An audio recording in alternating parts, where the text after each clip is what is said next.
Fashion গাইডের পক্ষ থেকে ভিউয়ার্স আপনাদের সবাইকে অসংখ্য ধন্যবাদ এবং সুস্বাগতম জানিয়ে শুরু করছি আজকের ভিডিও। আমরা গ্রেডিং অপশানে ছিলাম, কিন্তু আমাদের ছোটো একটি রিকোয়েস্ট আছে, আগে রিকোয়েস্টটি রাখবো, তারপরে এরপর থেকে আবারও ওই গ্রেডিং অপশানের বাকি অংশ আমরা শুরু করব ভিউয়ার্স। তো দেরি না করে আমরা যে রিকোয়েস্টটা আছে, রিকোয়েস্টটা এরকম ছিল যে মার্কার করলে পার্টের নাম অন্য পার্টে চলে যায়। তো এটা কিভাবে সমাধান করব, জাস্ট রিকোয়েস্ট এইটুকু ছিল। তো ভিউয়ার্স, যদি আমার এই চ্যানেলটি ভালো লাগে তাহলে সবাই লাইক, শেয়ার, কমেন্টস করে আপনাদের টাইম লাইনে রেখে দিবেন। আর এটা শুধুমাত্র বিগিনার্সদের জন্য, যদি কারো ভালো না লাগে তাহলে এড়িয়ে যাবেন। তো কথা না বাড়িয়ে শুরু করি। তো আমরা কি করব, আমরা ক্রিয়েটে যাব, যার পরে অ্যানোটেশন থেকে আমরা যে পার্ট, ওই পার্টের নাম লিখব। এইখানে একটু ফন্টটা বড় করে দিই, আমি 2 cm করে দিলাম। এখানে লিখলাম ব্যাক পার্ট,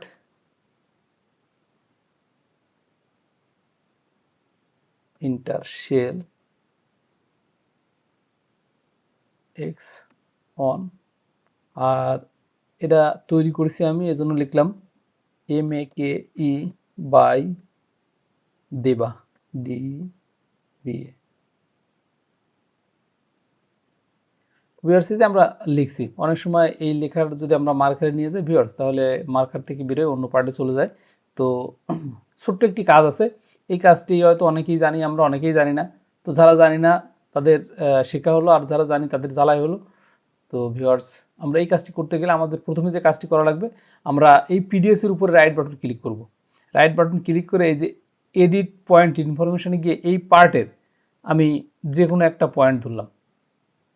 এখন ভিউয়ার্স, এইখানে আমাদের গ্রেডিং যে রুল আছে এটা 1 আছে, কারণ আমি এই পার্টগুলো যখন মেকিং করি, যখন আমি গ্রেডিং রুল তৈরি করি, তখন ওই পার্টের ভিতরে আমি 1 দিয়ে আসছিলাম। এই জন্য টোটাল এখানে যত পার্ট আছে সব গ্রেডিং রুল 1 আছে। আপনারা যখন গ্রেডিং তৈরি করবেন, মানে গ্রেডিং যে সাইজগুলো আছে, যখন সাইজ দিবেন তখন এটা সিস্টেম আছে, ওই সিস্টেমে আপনারা দিয়ে আসবেন, তাহলে এখানে আর আপনাদের মনে রাখা লাগবে না, 1 দিলে হয়ে যাবে।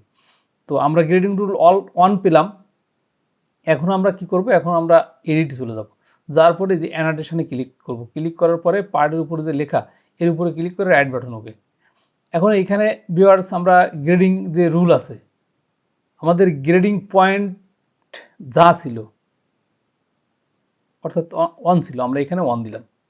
1 দেওয়ার পরে অ্যাপ্লাই ওকে, রাইট বাটন ওকে।